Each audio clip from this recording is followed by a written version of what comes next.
This might be an unusual video for a type of video that I would have on my channel, but it is a topic that I'm passionate about, and a friend recently posted on social media about this topic, and that's what has inspired me to make this video today. Hello, my name is Lynn, and welcome to my channel. One of the things that I am passionate about is finances. I am the weird person that enjoys tax season. I love doing taxes.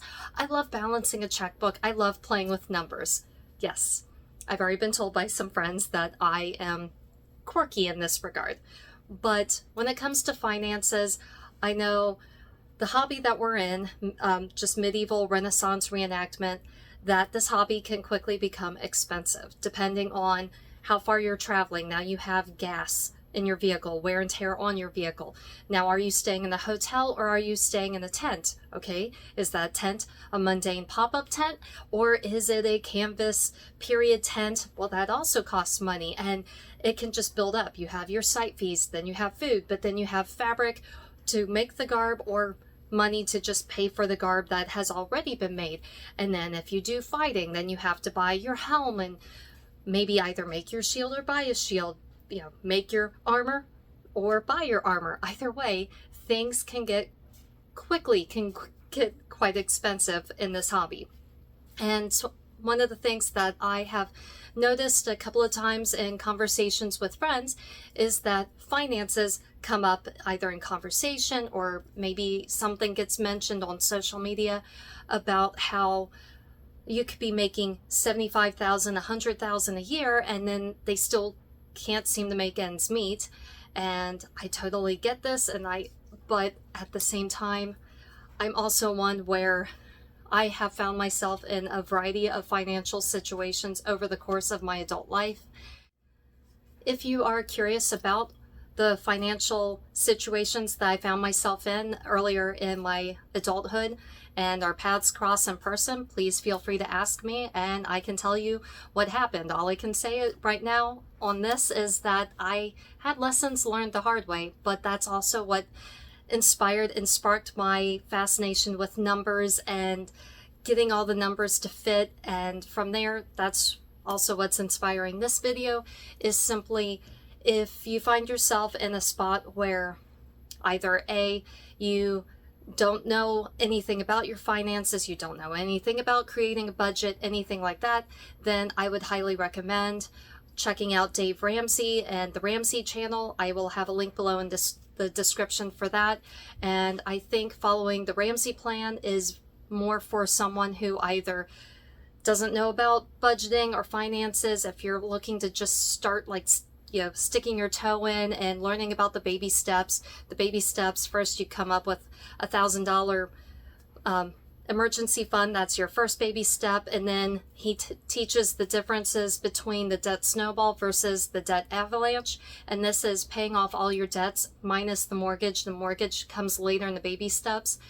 But if you do the debt snowball, that's putting all of your debts in order from least to greatest, rather than the debt avalanche, which then takes the debt with, say, the highest interest rate or the highest amount and then paying it down. And then the thing with the debt snowball is if you pay off the smallest loan first, then that's inspiration to pay off the next smallest, and it works your way up like a snowball. And he's found that with what they've found is that if you do this debt snowball method, a lot of times people will stick with it rather than doing the debt avalanche method, where mathematically the avalanche method works better, but it doesn't work with human nature. So if you are just starting off with finances, you want to learn how to create a budget, how to follow baby steps to pay off your debt and hopefully get to some financial security, I recommend watching Dave Ramsey and the Ramsey Show. If you are someone who already has your debts paid off and you're looking more for maybe advice on index funds to invest in, or okay, I've paid off everything but the mortgage, where do I go from here? If you have a little bit more of a financial budgeting background, then I would recommend watching the Money Guy Show.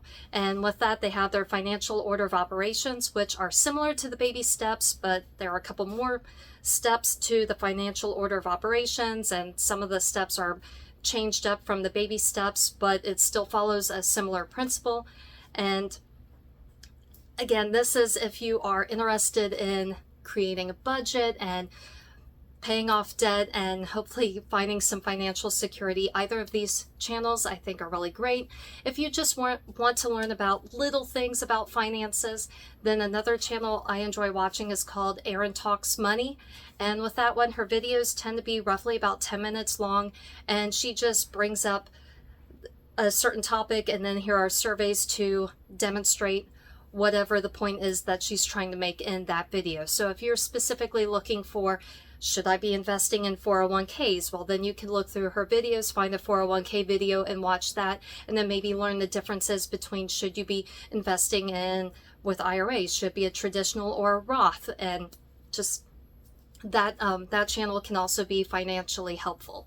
And another suggestion I have as far as helping to create a budget, because like I said, I know our hobby is a bit expensive, or it can be, and it really breaks my heart when I hear of a friend who could be making, say, $100,000 at a job, and yet they're living paycheck to paycheck. And on one hand, I really want to help. At the same time, I know at least in America, the whole kind of culture around money, it feels kind of almost like an invasion of privacy if you just say, hey, let me look at your numbers and see if I can help you fix you.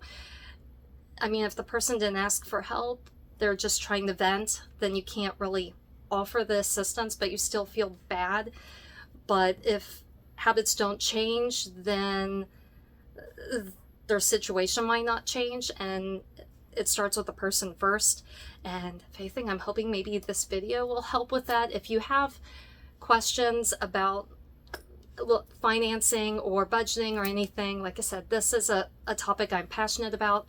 But one of the things, if you are looking for a little extra money, I did a video on another channel of mine, and with that one, you should probably check out. It's missingmoney.com. I will have a link below in the description for the video that I did previously. The missingmoney.com, that is specifically money that, we'll say 5 years ago you were living someplace else, and say you went to the doctors a couple of times and it looked like the insurance was going to pay X amount, so then they automatically billed you a certain amount. But then come back later, a month or two, the insurance did pay, and then they paid more than what they originally thought that they were going to pay. And then now your account has, we'll say, a $20 credit on your account. And then time goes by, because at first that doctor's office will probably just leave the $20 credit there for the next time you come in, and then that $20 gets applied to your next visit. But then say you moved, or you just switched doctors, and it takes maybe a year, 2 years, 3 years before like the doctor's office goes through their books, closes out your account, but then they have this $20. But say it's been 3 years and you no longer live at the place you were living at. Well, they have to do something with this money, and so then it gets turned over to the state, and then the state holds on to this $20 until you claim the money. So that's where missingmoney.com comes into play. You go through, you select what state, and then your name and what city you lived in, and then you can go through and see if you can locate your name, and then you would have to provide proof to show you are who that person, the person you're claiming to be on their website, to then possibly get that money back. But if it was originally your money and it's money that's due to you, this is a way to maybe find extra money to help out. But I will have a link below in the description for that video to help further explain that. But I highly recommend checking it out, because you never know. You might have $20 sitting there, you might have $100, you might have nothing, you might have more, who knows? But you don't know until you check it out. When looking at your finances, when looking at creating a budget, one of the things I recommend is, at least within our hobby, is if you can find a way to share a ride with someone. So that way, instead of paying all the gas money yourself, now you're splitting the gas money with someone else. Same goes with, like, maybe if you have to crash in a hotel, maybe see if there's someone else who also needs hotel space, and then the two of you can split the cost of the room. It helps with lowering how much money you are spending towards your hobby. But one of the things that I would recommend, I at least know, I used this before the pandemic started, and I live in the Mid-Realm, which is the Middle Kingdom, and the SCA, which is the Society for Creative Anachronism. And before the pandemic, there was an active group on Facebook, and I believe it's still technically active. I just haven't seen much activity in it, but that doesn't mean it can't start back up with activity. And that was the Mid-Realm Rideshare program, and this was so that people who could post to the group and then say, hey, I'd like to go to Coronation, I'd like to go to Crown, is there someone? So you could say, hey, I've got an extra seat in my vehicle, who needs a ride? Or you could say, hey, I'd like to go, does anyone have a seat available for me to hitch a ride? And then you could coordinate with people on, hey, I will be driving through that town, can you meet me here? And then we could go on together.